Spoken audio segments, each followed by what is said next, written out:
Let's do some Q&A. We still have about half an hour for a Q&A session. You can ask me to clarify something if it didn't make sense to you. Something in the video, what was going on, why was going on, how I got started, jail stories, whatever you want. I'm here to please. Somebody popped up back there first.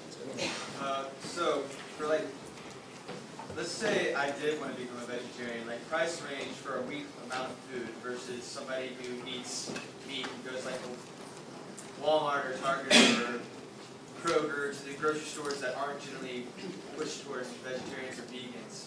What would be the difference in price? It's going to be cheaper.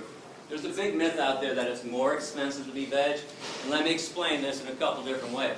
Now, first of all, the cheapest things on the market are cruelty-free and vegan. Rice, beans, lentils, pastas, things like that. Keep in mind, this is why poor people, impoverished people around the world, they're vegetarians. Eating meat is a luxury. It's only cheap in America because we subsidize the hell out of it. And I want you to put one thing into the equation that nobody ever wants to put into the equation. Health. Pharmaceuticals, hospital visits, doctor visits, all these pills, all the vitamins, healthcare. That stuff was not created for vegans. Those are meat-eating creations. I'm about to turn 40 in August. I have no healthcare. I take no vitamins. I see no doctor. I don't need to. I eat properly and I exercise. So if you put health into the equation, meat eating is the most expensive diet out there for sure. Also keep in mind, if you do buy processed foods, vegan or non-vegan, you always pay a little extra. If you pay Turtle Island Foods to make you a tofurkey, if you pay Lean Cuisine to make you some kind of meat dish, it's a little more pricier because somebody did it for you. So you can also, if you're really good in the kitchen, make this stuff on your own. I got a recipe section online. I also have a restaurant section and a grocery section too. So you can always look up that stuff. You can contact me, ask me, how do I make this favorite recipe of yours? I will track it down. My girlfriend too is a wonderful chef as well. So keep all those things into the equation. Let me say one more too. If you eat out, whether you eat meat or you're vegan, it's always a little more pricier too. So don't blame it on, I went to this vegan restaurant and it was pricey. Outback Steakhouse isn't so cheap either. And Longhorn Steakhouse and all these other places too. And if you eat out at restaurants, places like Subway, their veggie sub, when they're not doing their $5 special, the veggie sub is always the cheapest thing on their menu, on Italian bread, and it's vegan. If you go to Taco Bell, get a bean burrito without the cheese, you want to talk about dirt cheap, 99 cents. And I bring this up because students try to do this with me all the time. Gary, I understand what you're saying, but I'm broke. I'm a college student, only got $1, got to go to McDonald's. Well, you can do the same nasty shit at Taco Bell too, okay? And I say nasty shit because if you're eating McDonald's, don't tell me you're eating for taste.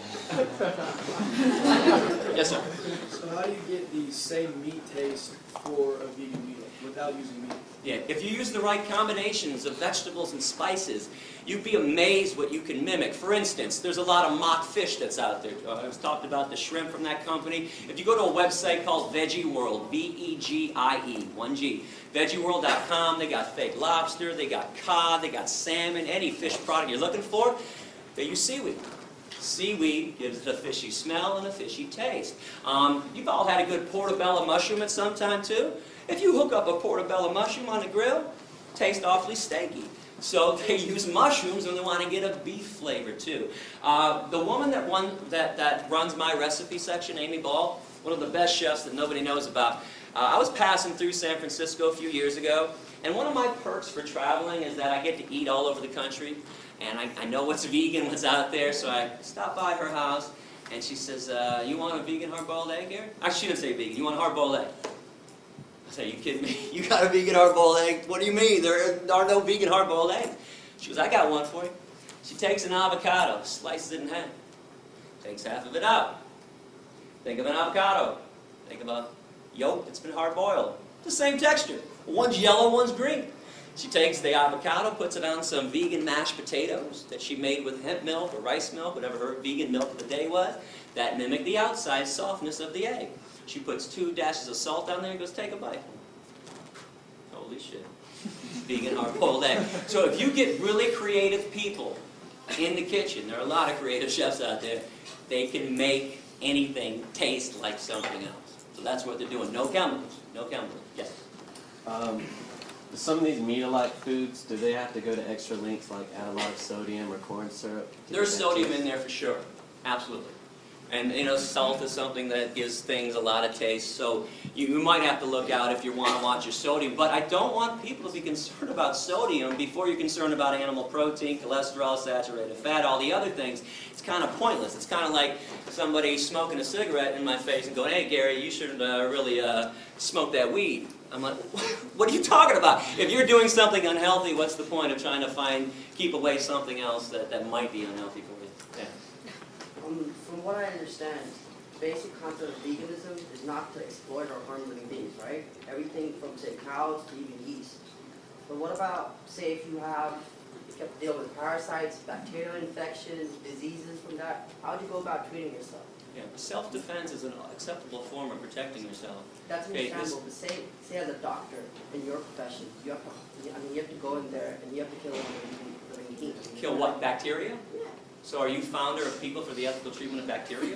The only thing that bothers me when this is brought up is that you want to equate cows in the same level as parasites Oh and no, bacteria. I'm equating bacteria and yeast together. Okay, but do bacteria harm you most of the time?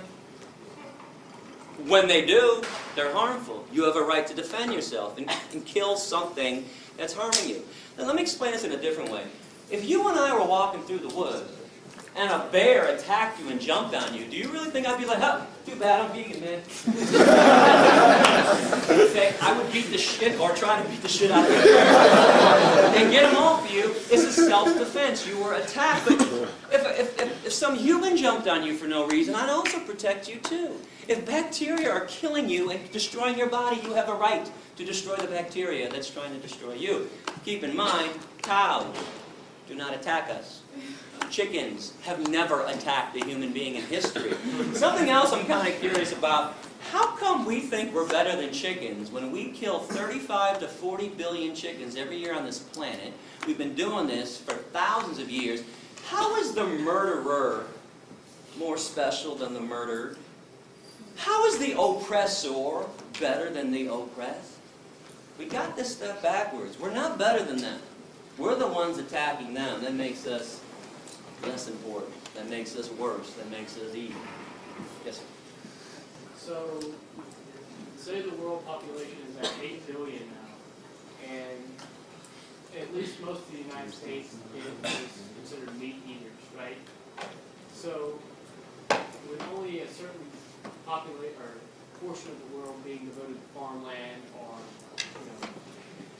places we can grow food, it just seems to me that if most of the world went vegan, then it would, I know your quote on the 65% of the grain goes to meat products, but how would we support ourselves without meat products, I guess is what I'm trying to say, or eggs, or... Easily and wonderfully. Let me throw out some other stats. 95% of soy in America, that's animal feed. 80% of corn in America, animal feed. 70% of the oats in America, that's animal feed. If we ate the stuff directly, do you know that 1 acre of land can yield 30,000 pounds of carrots, 40,000 pounds of potatoes, and 50,000 pounds of tomatoes? 1 acre of land can only give you 250 pounds of meat. Okay, we would be using less land, destroying less habitat if we just ate crops directly. Please go to the environment section on my website or go to a website called earthsave.org. Everybody gets fed. Here, let me throw this out there. Do you know the world's largest Feed the Hungry organization is called Food for Life Global? Please look them up online. When I found out about this group that solely uses vegetarian and vegan food to feed people 2 million meals per day, I found out about them about 10 years ago. I also found the second largest group on the planet doing Feed the Hungry stuff is Plenty. Plenty.org is their website. Both are vegetarian groups. Now, I sent a letter to both presidents saying, oh my God, this is wonderful. Finally, somebody realized you don't have to harm animals to help people. I got letters back that were almost identical. They said something like this: it's not that we do this for ethical reasons. We don't want to argue with you. We don't want to debate you on that. We do this because it's cheaper, And we feed 20 to 30 times the amount of people when we use vegetarian food than when groups use meat. Another question? Somebody up here? Right there? I agree with you in the vegetables and fruit and all that stuff is really good for you, but I guess would say processed soy is bad for you because it causes the body to generate extra estrogen. Well, here's something interesting on that. If estrogen is people's concern about soy, meat and cow's milk have twice the amount of estrogen that's found in soy. But let me break this down for you.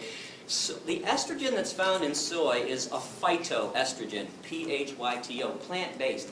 Phytoestrogens cause no harm to the human body whatsoever. It's animal estrogens that drive the body crazy. But I got some good news for you. If you're really concerned about eating soy, you don't want to do it, don't do it. Eating soy does not mean that you can't be vegan or not eating it. There's wheat meat, or just get down to the nuts and bolts of veganism. Go fruits and vegetables, lentils and beans, and things like that. So you don't have to make soy part of your diet. And if you want to go to my website, I hope you do. I got a brand new section about all the myths out there about soy. A lot of them are being spread by Mr. Michael Pollan, The Omnivore's Dilemma. And by the way, what the hell is the dilemma? Is being kind instead of cruel really problematic to people? Michael Pollan, by the way, is a hunter, is an unpaid spokesman for the meat and dairy industries. Please do not go listening to the Food Incorporated movie or to his Omnivore's Dilemma book. He's nothing but Ted Nugent light. I was just wondering if you only bought products made in the U.S. because you're advocating like cruelty-free, but then what about like cruelty to other people in sweatshops? Do you only buy American? Oh yeah, nowadays you can look at the tag, and it's from Hemptown. I buy my stuff from vegan companies that pay a fair wage, and yeah, I don't do the Target stuff anymore, the Kohl's or anything like that. There are a lot of other issues to be concerned about, and I'm glad that this is brought up. But let's keep in mind the main form of cruelty on the planet is what we do with the animals. But please get involved in other issues like avoiding sweatshops, trying to buy locally and all that stuff. Do you find that it's affordable to buy? You know, I got 3 of these shirts. I just ordered them. They were $9 each, and they were dirt cheap too. It's not as difficult as people think to live ethically. It only seems that way because we're used to the other way of not caring about where products come from, not caring about what happens to other animals and to other human beings. What country were you kicked out of? Canada kicked me out first in 1999. This happened because in 1997 I decided I wanted to do more than just be vegan. I wanted to actually free animals who were being held captive.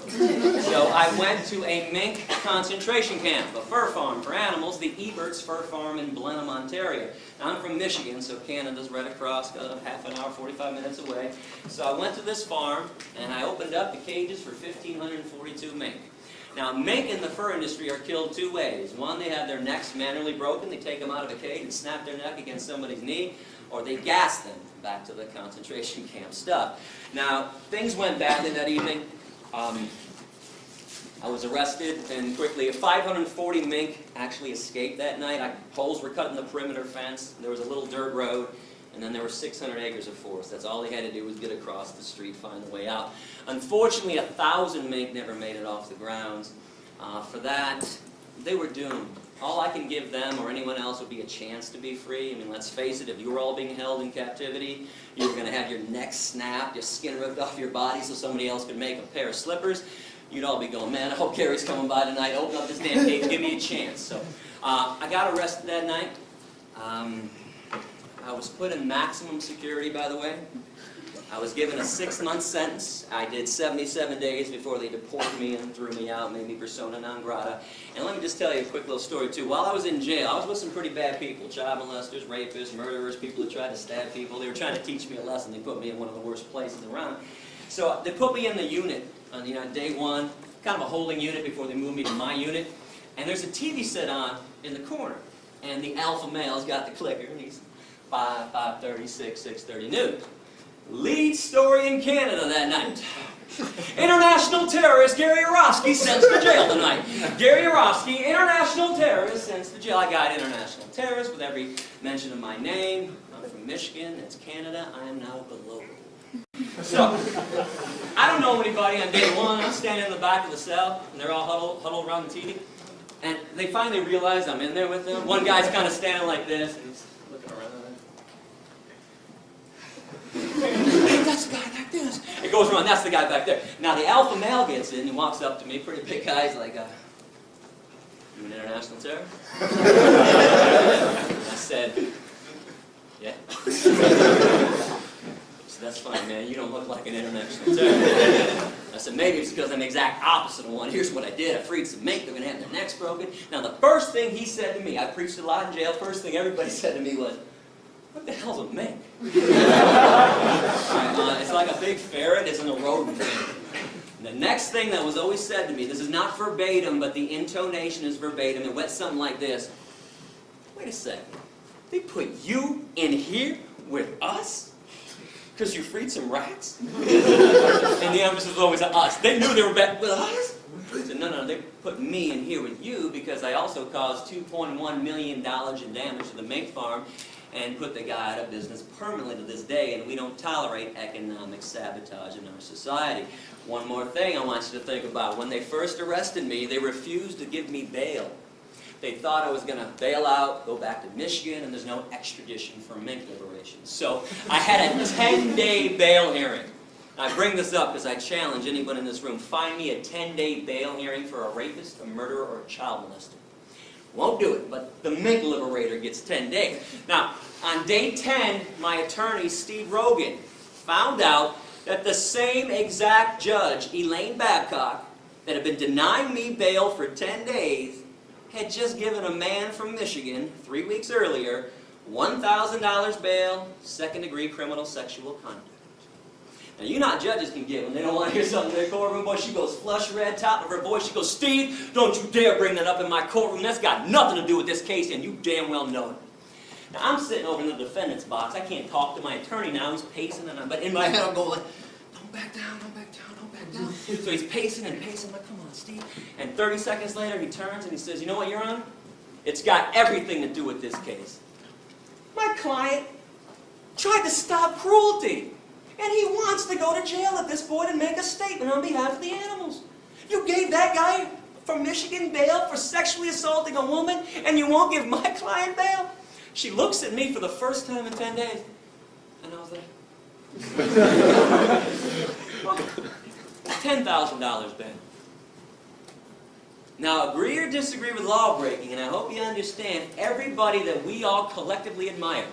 Dr. King, Gandhi, Rosa Parks, Henry David Thoreau, Jesus, we're all radical lawbreakers. Every single person on this planet that ever made substantive change was a radical lawbreaker.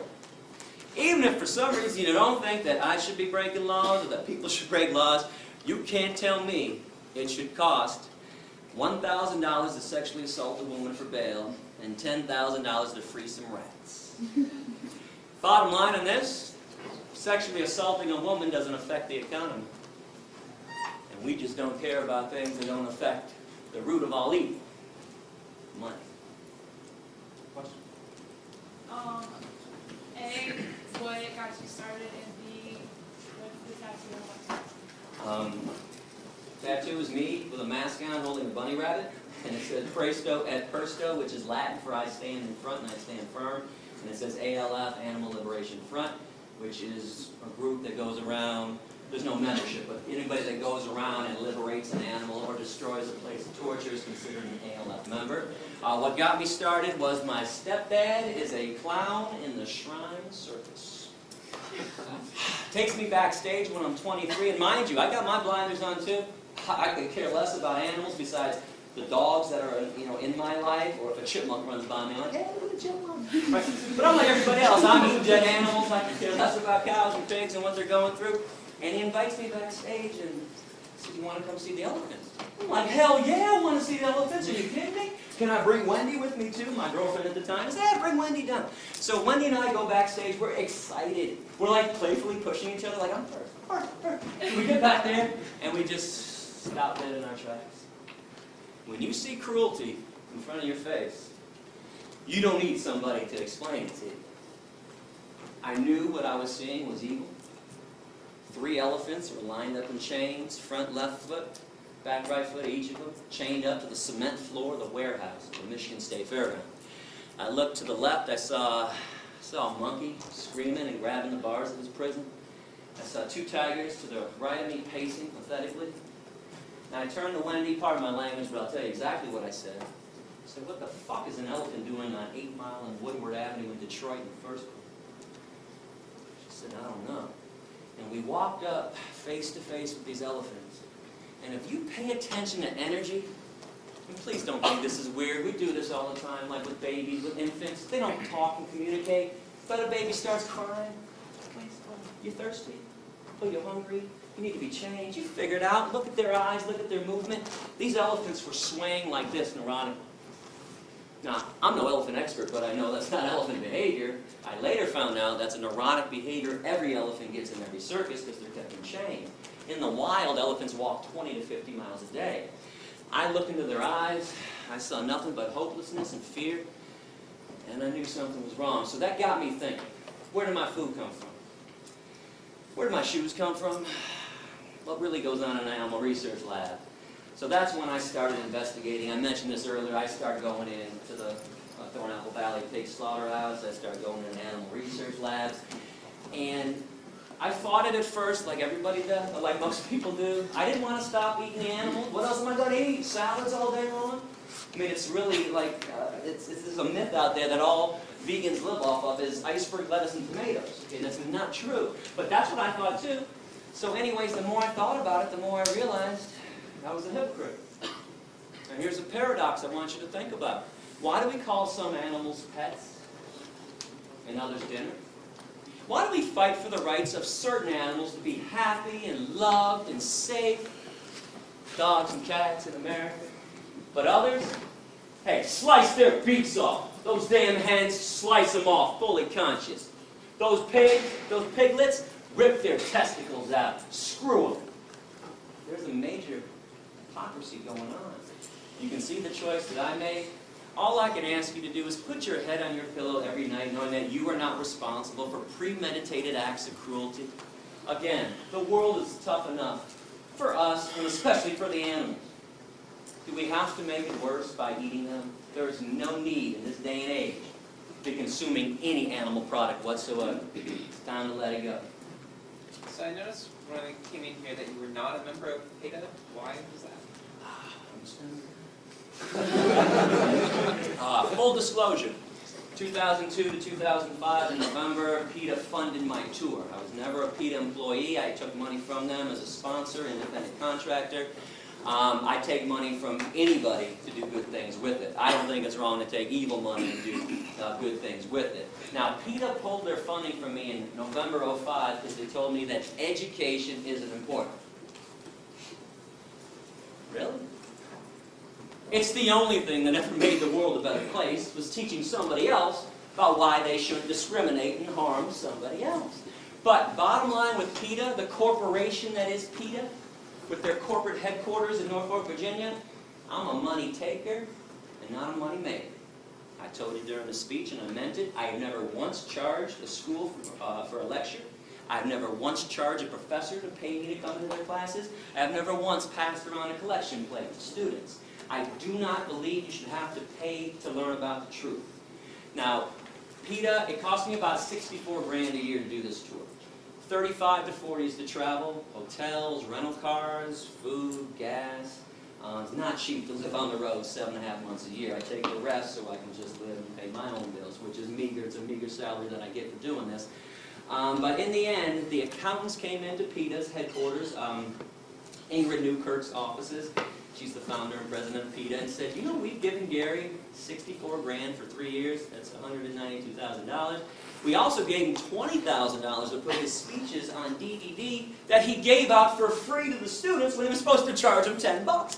When I first got these DVDs, people would always come up and say, hey, Gary, I want to share this with my boyfriend, my girlfriend, my dad, my sister, whatever. And I'd be like, oh, great, I got some DVDs. They're $10. And nearly every student would say, I'm broke. I'm a student. What do you mean $10? I'm like, oh, okay, here you go. So I gave out at least 95%, if not more, of my DVDs. Well, PETA found out about that. They were pissed off, and I used to say, you guys make $25 million a year. You can't give out a couple thousand DVDs to people that are actually now begging to learn more about animal rights and veganism. So that, obviously ended our relationship when they pulled their funding from me.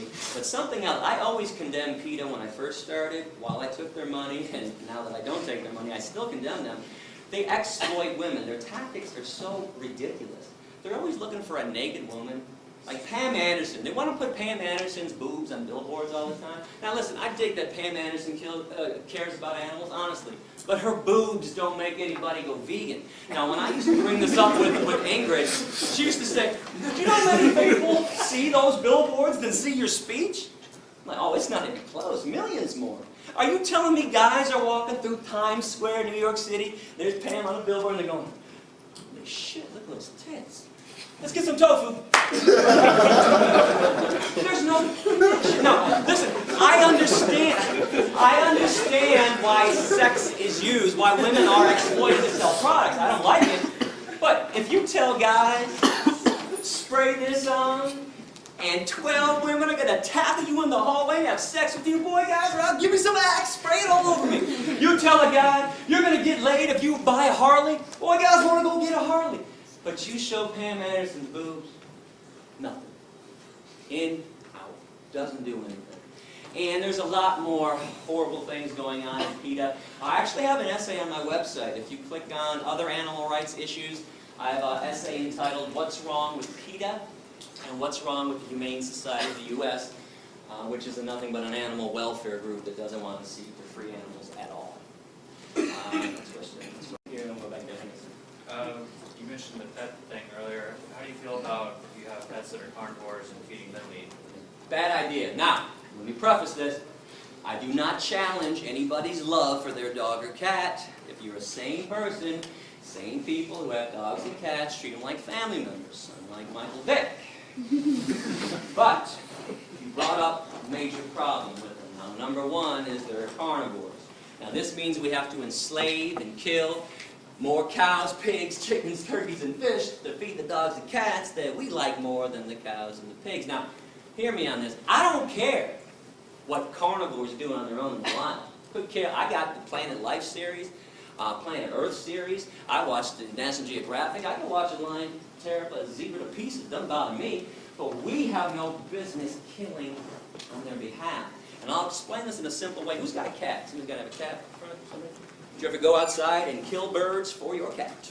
No, it brings them back. Thank you. Cat does it on his own. Nobody kills a bird for their cat, but you pay people at the slaughterhouse to kill birds for science diet, ions, and all the other pet food. Just like we pay people to kill chickens and pigs for us, because most people can't shove a knife into somebody else's throat. So, bad idea to have carnivorous pets. Now, good news, in this day and age, there's vegan dog food and cat food. Now, this being said, I am not here to turn your dogs and cats into vegan. I did not get kicked out of 5 countries. By the way, the other 4 countries somebody had were England, Northern Ireland, Wales, and Scotland. Even though I never set foot on their land ever, they preemptively threw me out because they didn't like my essays. But I did not get arrested 13 times to turn your dogs and cats into vegans. But if you knew what was in dog food and cat food, let me mention the other problem with having dogs and cats. We overbreed them. Every year we murder 5 to 10 million dogs and cats in our shelters every year. These are now slaughterhouses. So there needs to be a moratorium too until every cage is empty. But those 5 to 10 million dogs and cats in shelters that we kill every year, raise your hand if you think they end up in a landfill. Wrong. Once a week, the rendering truck comes around, picks them all up and grinds them up and sells them to Science Diet, Alpo, and Iams, and all the pet food companies. So we're making our dogs and cats cannibals, and they don't even eat real meat that they would normally eat. I never talked about chemicals in all the animals that people eat. This is for you too. This is just a whole nother issue on the side that I'm more focused about ethics and stuff. Okay, but they eat chemically laced meat. They eat what's left on the slaughterhouse floor, things that we don't eat. Every time there's a meat recall or a spinach recall for E. coli, you don't think that stuff ends up in landfills, do you?